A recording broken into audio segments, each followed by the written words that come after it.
Hi అండి, welcome to our channel. ఈరోజు బ్రహ్మముడి సీరియల్లో ఏం జరగబోతుందో తెలుసుకునే ముందు వీడియోని లైక్ చేసి ఛానల్ని సబ్స్క్రైబ్ చేసుకొని సపోర్ట్ చేయండి. ఓ అనంతాన్ని అల్లుకున్న గగన క్షేత్రమా, లాలించి నన్ను నీ నీడలో నా చిన్న చిన్న కోరికలు చిరకాలం ఉండేలా దీవించు. వినిపిస్తుందా నీకు నా గుండె చప్పుడు అంటూ ఇందు గట్టిగా అరుస్తూ ఉంటే రాజు చూస్తూ ఉంటాడు.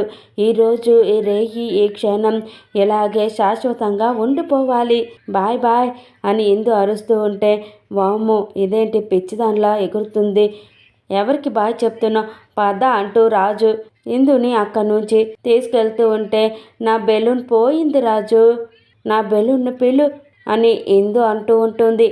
తల్లి నీకు నీ ఎనర్జీకి ఒక దండమే తల్లి, ఆ డ్రింక్ తాగగానే నిద్రొచ్చి ఇంటికి పోదాం అందాం అనుకున్నాను, కానీ ఇంత టార్చర్ చేస్తావు అనుకోలేదు అని రాజు అంటూ ఉంటే, అంత చేశానా అని ఎందుకు అడుగుతుంది. అంతా ఇంత కాదు, మొత్తం షేక్ చేశావు, కాసేపు భూమి కంపించినట్టు, ప్రపంచం ఊగిపోయినట్టు, విశ్వం కుదిపేసినట్లు అనిపించింది అని రాజు అంటూ ఉంటే, నువ్వు మరీ ఎక్కువ చేసి చెప్తున్నావు కదా, అంత డిస్టర్బ్ చేశానా అని ఎందు అంటుంది. దాన్ని డిస్టర్బెన్స్ అనరమ్మా, విస్ఫోటనం అంటారు అని రాజు అంటే, నువ్వే కదా అది ఎనర్జీ డ్రింకు, తాగితే ఎనర్జీ వస్తుందని చెప్పావు కదా, నాకు తెలియకుండానే నాలో ఉన్న టాలెంట్స్ అన్నీ బయటకు వస్తాయని చెప్పావు కదా అని ఎందు అంటుంది. బుద్ధి తక్కువ ఇచ్చానమ్మా, బుద్ధి తక్కువ అన్నాను, ఇది మామూలు ఎనర్జీ కాదు, అది కొలవడానికి ఏ ప్రమాణాలు సరిపోవమ్మా అని రాజు అంటే, థ్యాంక్స్ ఫర్ యువర్ కాంప్లిమెంట్, నన్ను కిడ్నాప్ చేసి తప్పు చేశాను అనిపిస్తుందా నీకు, ఇంతకీ కిడ్నాపులు కాకుండా ఇంకా ఏం చేస్తున్నావు, ఇదిగో ఇక్కడ కూర్చో, ఇలా కూర్చొని మాట్లాడుకుందా, చెప్పు ఇంతకీ నువ్వు కిడ్నాపులు కాకుండా ఇంకేం చేస్తుంటావు అని ఎందు అడుగుతూ ఉంటుంది. ఏం చెయ్యాలో ఆలోచిస్తుంటాను అని రాజు అంటాడు. అయితే ఏ పని పట్ట లేకుండా ఖాళీగా తిరుగుతూ ఉండే పోకిరివా నువ్వు అని ఎందు అంటూ ఉంటే, కొంచెం అటు ఇటుగా అలాంటిదే అని రాజు అంటాడు. ఇక ఎందు అయితే, ఎందుకలగా, ఏదో ఒక పని చేసుకోవచ్చు కదా, నువ్వు చదువుకోలేదా, చిన్నప్పుడు స్కూల్కి వెళ్ళలేదా అని ఎందు అడుగుతుంది. చిన్నప్పుడు స్కూల్కి వెళ్ళాను, పెద్దయ్యాక కాలేజ్కి వెళ్ళాను, చదువుకున్నంత మాత్రాన ఉద్యోగాలు దొరుకుతున్నాయా ఏంటి, ఆల్రెడీ ఉన్న వాళ్ళనే పీకేస్తున్నారు అని రాజు అంటాడు. సర్లే, నువ్వు కనీసం స్కూల్కి కాలేజ్కైనా వెళ్ళావు, కానీ నేనైతే ఎక్కడికి వెళ్ళలేదు అని ఎందు అంటే, అదేంటి అంత చిన్న పిల్లవా నువ్వు, కనీసం స్కూల్కి కూడా వెళ్ళకపోవడం ఏంటి అని రాజు అడుగుతాడు. నేను వెళ్ళకపోవడం కాదు, నన్ను ఎవరూ పంపించలేదు అని ఎందు అడుగుతుంది. అంటే నువ్వు అస్సలు చదువుకోలేదా అని రాజు అడుగుతూ ఉంటే, ఎందుకు చదువుకోలేదు, డిగ్రీ వరకు చదువుకున్న, డిగ్రీ సర్టిఫికేట్ కూడా వచ్చింది అని ఎందు చెప్తూ ఉంటే, అంటే కాలేజ్కి వెళ్ళకుండా సర్టిఫికేట్ ఎలా వచ్చింది అని రాజు అడుగుతూ ఉంటాడు. మా నాన్నమ్మ ఇంట్లోనే ఉండి నన్ను ప్రైవేట్గా చదివిపించింది అంటూ ఇందు మొత్తం చెప్పేస్తూ ఉంటుంది. నేను అనుకున్న దానికంటే నీ లైఫ్ కొంచెం డిఫరెంట్గానే ఉందన్నమాట అని రాజు అడుగుతూ ఉంటే, అలా డిఫరెంట్గా ఉండబట్టే ఇలాంటి చిన్న చిన్న కోరికలు మనసులో పుట్టుకొస్తాయి అని ఎందుకు చెప్తూ ఉంటే, కొంపతీసి ఇప్పుడు ఏమైనా కొత్త కోరికలు పుట్టుకొస్తున్నాయా అని రాజు టెన్షన్ అవుతూ ఉంటాడు. భయపడకలే, ఇప్పుడు ఏం లేదు, సర్లే నా గురించి పక్కన పెట్టు, నీ గురించి చెప్పు అని ఎందు అడుగుతూ ఉంటుంది. నా గురించి ఏముంది, చెప్పాను కదా ఖాళీగా తిరుగుతుంటానని అని రాజు అంటూ ఉంటే, మరి నీ ఫ్యామిలీ వాళ్ళు కూడా ఖాళీగా తిరుగుతూ ఉంటారా అని ఎందు అడుగుతుంది. ఏవండి, ఫ్యామిలీ అంతా ఖాళీగా తిరుగుతూ ఉంటే ఇల్లు ఎలా గడుస్తుందండి, తిండి ఎలా తింటామండి, మీరు మీ అడగడం కాకపోతే అని రాజు అంటాడు.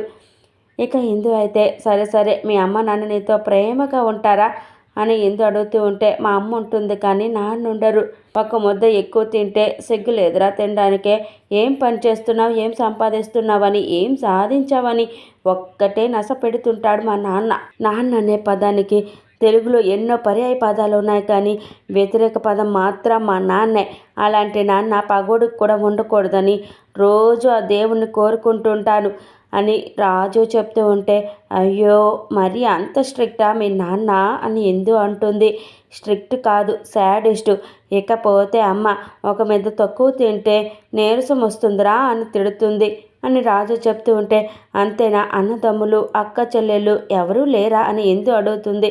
ఉన్నాడు ఒక తమ్ముడు, వాడి క్రెడిట్ కార్డ్ అంతా వాడినా కానీ అమాయకంగా క్షమిస్తాడని రాజు చెప్తూ ఉంటే, ఓ మీరు మాయకుడు అయితే మీ తమ్ముడు అమాయకుడు అన్న మాట అని ఇందు అంటూ ఉంటే, అయినా మా మధ్య తరగతి వాళ్ళ ప్రేమానురాగాలు మీకేం తెలుస్తాయిలేండి. మేము ఎంతో తిట్టుకుంటాం, ప్రేమతో కొట్టుకుంటాం, ప్రేమతో పడుతుంటాం అని రాజు చెప్తూ ఉంటే, ఇంకా నయం ప్రేమతో పడుచుకొని చస్తామనలేదబ్బా, నాకు నిద్ర వస్తుంది అని ఎందు అంటూ ఉంటే, అమ్మయ్య అప్పుడెప్పుడో తాగితే ఇప్పుడు వస్తుందా నిద్ర అని రాజు అంటాడు.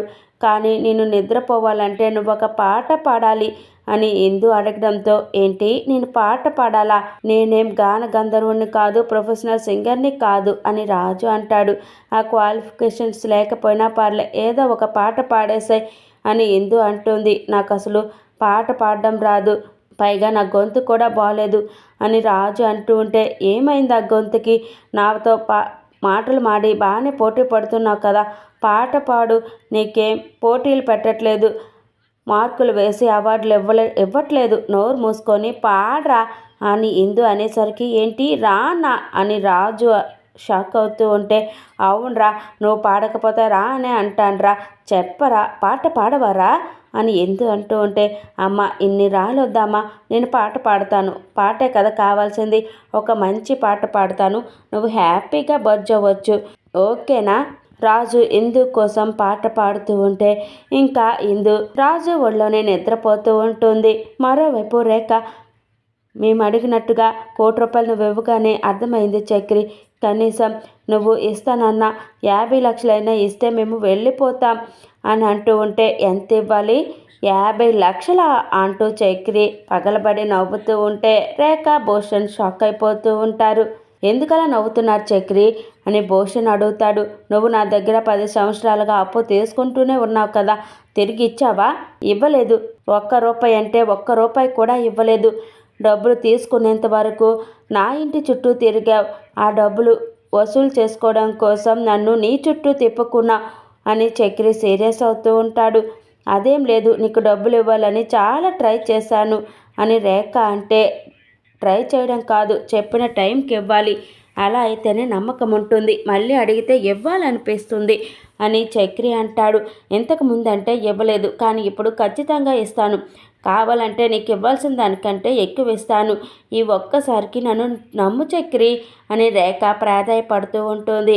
నేను నమ్మను, అసలు డబ్బులు ఇస్తానంటే మీరెలా నమ్మారు అని చక్రి అనడంతో, అంటే ఇప్పుడు డబ్బులు ఇవ్వవా చక్రి అంటూ భూషణ్, ఇస్తానని మా నగలన్నీ తీసుకున్నావు కదా అని రేఖ షాక్ అవుతూ ఉంటారు. వాటిని మా పాత బాకీ కింద జమ చేసుకున్నాను, వారం రోజులు గొడవేస్తున్నాను, మిగిలిన అప్పు తీర్చాలి అని చక్రి అంటూ ఉంటే, ఇప్పుడు ఇందుని తీసుకొస్తే తప్ప నాకు డబ్బులు రావు, అన్నీ తెలుసు కూడా ఎలా మాట్లాడతావేంటి అని రేఖ అరుస్తూ ఉంటే, హలో హలో, నువ్వు కోప్పడితే ఇక్కడ భయపడే వాళ్ళు ఎవరూ లేరు, నీ సమస్యలు నీకు ఉంటే నా సమస్యలు నాకు ఉన్నాయి, దీన్ని మోసం అనరు, జాగ్రత్త అంటారు, మిమ్మల్ని నమ్మి ₹1 ఇచ్చినా కూడా నా అంత వెధవ ఇంకొకడు ఉండడు, తెలిసి నేనెందుకు వెధవనవుతాను అని చక్రి అంటాడు. అది కాదు చక్రి, మా సిచ్యువేషన్ అర్థం చేసుకో, మేము నిన్నే నమ్ముకొని ఉన్నాం, నువ్వు డబ్బులు ఇస్తే కిడ్నాపర్స్కి ఇచ్చి ఎందుని విడిపిద్దాం అనుకున్నాం, ఇప్పుడు నువ్వు కాదంటే మాకు వేరే దారి లేదు, ప్లీజ్ చక్రి ప్లీజ్ అంటూ ఎందు కోసం రేఖ ప్రాధాయపడుతూ ఉంటుంది. అదంతా అనవసరం, నేనైతే డబ్బులు ఇవ్వను, ఆ కిడ్నాపర్కి డబ్బులు ఇస్తారో చస్తారో అది మీ ఇష్టం, నాకు మాత్రం వారం రోజుల్లో నాకు ఇవ్వాల్సిన డబ్బులు వడ్డీతో సహా మొత్తం కట్టాలి, లేదంటే నేను చాలా సీరియస్గా రియాక్ట్ అవ్వాల్సి వస్తుంది, ఇంకా ఇక్కడే ఉన్నారేంటి, తమరు దయచేస్తే నా పనులేవో నేను చూసుకుంటాను అంటూ చక్రి అనడంతో ఇంకా రేఖ, భూషణ్ ఏం మాట్లాడకుండా అక్కడి నుంచి సైలెంట్గా వెళ్ళిపోతారు. మరోవైపు వెంకీ రాజుకి కాల్ చేయడంతో ఇంకా ఇందుకి మెలకు వచ్చి చుట్టూ చూసుకుంటుంది. ఇద్దరు కూడా అక్కడే నిద్రపోవడంతో రాజు ఫోన్ చూసి, వీడేంటి పొద్దున్నే కాల్ చేస్తున్నాడు అనుకుంటూ చెప్పరా అని ఫోన్ లిఫ్ట్ చేస్తాడు. ఎక్కడున్నావన్నయ్య, ఈరోజైనా ఇంటికి వస్తున్నావా, మర్చిపోయావా, ఈరోజు అమ్మా నాన్నల పెళ్లి రోజు అని వెంకీ అంటే, చికెనే కదా పట్టుకొస్తాను, వచ్చే వరకు వెయిట్ చేయి, పద్దాకా ఫోన్ చేసి దొబ్బ మాకు అంటూ రాజు కాల్ కట్ చేసేస్తాడు.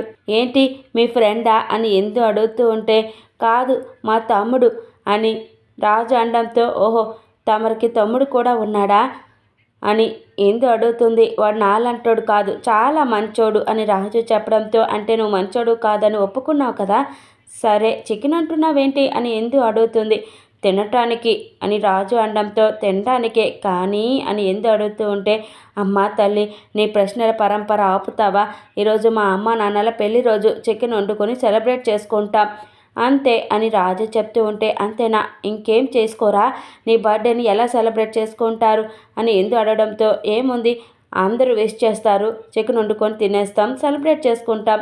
నా తమ్ముడు ఏమైనా స్పెషలా? వాడు కూడా అంతే స్టేటస్లు పెట్టుకుంటాం, చికెన్ వండుకొని తినేస్తాం అని రాజు చెప్తూ ఉంటే చూస్తుంటే చికెన్ కోసమే సెలబ్రేట్ చేసుకుంటున్నట్టున్నారు. ముక్కలేందే ముద్ద దిగదా ఏంటి మీ ఫ్యామిలీకి అని ఎందు అంటుంది. మరి ఇప్పుడు ఏం చేయమంటావో చెప్పు అని రాజు అంటే బర్త్డే మ్యారేజ్ డే సంవత్సరానికి ఒక్కరోజు వస్తుంది, చికెన్ వండుకొని తినాలి, దాంట్లో తప్పు లేదు. కానీ దాంతోపాటు డెకరేట్ చేసి స్వీట్స్ పంచి గ్రాండ్గా సెలబ్రేట్ చేసుకోవాలి అని ఎందుకు చెప్తూ ఉంటే అమ్మ మాది మీలా ప్యాలెస్ కాదు, చిన్న కొంప, మేమేం పెద్ద రిచ్ పర్సన్స్ కాదమ్మా, ఏదో మట్టి మనుషులం, గ్రాండ్గా సెలబ్రేట్ చేసుకోవాలంట, గ్రాండ్గా మాకంత సీన్ లేదులే అమ్మ, తలా ఓ చికెన్ ముక్క, ఓ గ్లాస్ కూల్ డ్రింక్, మన బ్రతుక్కి అదే ఎక్కువ అని రాజు చెప్తూ ఉంటే అసలు నువ్వు మనిషివేనా, నీకు మనసు అనేదే లేదా అని ఎందు అంటుంది. అసలు నేను ఇప్పుడు ఏం చెయ్యాలి అని రాజు అంటే మరింకేం చెయ్యాలి, నువ్వు ఎలాగో మంచి దారిలో నడవు, ఎదుటి వాళ్ళకి కొంచెం కూడా రెస్పెక్ట్ ఇవ్వవు, కనీసం నీ తల్లిదండ్రులనైనా ప్రేమగా చూసుకోవాలి కదా అని ఎందుకు చెప్తూ ఉంటే ఎందుకు లేదు, టన్నులు టన్నులు ప్రేమ చూపించాలనే ఉంది, కానీ నా పరిస్థితే నీకు అర్థం కావడం లేదు, చికెన్తో సరిపెట్టుకోవడం తప్ప ఏమీ చేయలేం అని రాజు ఫీల్ అవుతూ ఉంటే సరే ఒక పని చేయి అని ఎందు అంటుంది. కొంపదీసి సెలబ్రేట్ చేయమంటావా ఏంటి? ఊరుకో అంటూ రాజు వెట్టకారంగా నవ్వుతూ ఉంటే అవును తెలుసు కదా నా దగ్గర చిల్లి గవ్వ కూడా లేదు అని ఎందుకు చెప్తూ ఉంటే అదే మరి అనుకోవడం చాలా ఈజీ, చెయ్యాలంటేనే డబ్బులు కావాలని రాజు అంటాడు, నన్ను తీసుకెళ్ళు నేను అరేంజ్ చేస్తా నీ కొంపకి. ఓ సారీ నీతో ఉంటే నీ క్యారెక్టర్ నాకు వస్తుంది, కొంచెం జాగ్రత్తగా ఉండాలి, సర్లే పద మీ ఇంటికి అని ఎందు అడుగుతూ ఉంటే నీకు అసలు బుర్ర పని చేస్తుందా, నాతో వస్తుందంట, నాతో నువ్వేం రావాల్సిన అవసరం లేదు, పద నిన్ను ఆ కొంపలో డ్రాప్ చేసి నేను నా కొంపకు వెళ్తాను అని రాజు అంటాడు. రిక్వెస్ట్ చేస్తున్నాను కదా ప్లీజ్ నేను వస్తాను అని ఎందు అంటే నువ్వు ఆర్డర్ వేసినా సరే తీసుకెళ్ళడానికి కుదరదు, ఇదే ఫిక్స్ అని రాజు అంటే సరే నువ్వు ఎంత గట్టిగా ఫిక్స్ అయ్యాక ఇక నేను చేసేదేముంది, సరే నీ ఇష్టం అని ఎందు అంటుంది. అదే అలా రా దారికి, ఈ రాజుగాడు అంటే ఏమనుకుంటున్నా, నాకు డబ్బు అవసరం ఉంది కాబట్టి నీ ముందు ఏదో కొంచెం తగ్గుతున్నాను కానీ లేదంటే రఫ్ ఆడించేవాడిని అంటూ రాజు కాలర్ ఎగరవేస్తూ ఉంటే నీ హీరోయిజం నా ముందు కాదు డలర్స్ ముందు చూపిద్దు కానీ పద, ఆల్రెడీ ఈ పాటికి డల్లర్స్ గారు నిద్ర లేచుంటారు, తన్నే న్యాయం అడుగుదా. సార్ వీళ్ళు నన్ను కిడ్నాప్ చేసి మీ ఇంట్లో పెట్టారు, కిడ్నాప్ చేసినందుకు నేను కేసు పెట్టడం లేదు, నన్ను వాళ్ళ ఇంటికి తీసుకెళ్ళమంటున్నాను, ఇది తప్పా సార్ అని అడుగుతాను అని ఇందు అడుగుతుంది. అప్పుడు నేను వెళ్ళేది నా కొంపకు కాదే పోలీస్ స్టేషన్కి అని రాజు అంటాడు.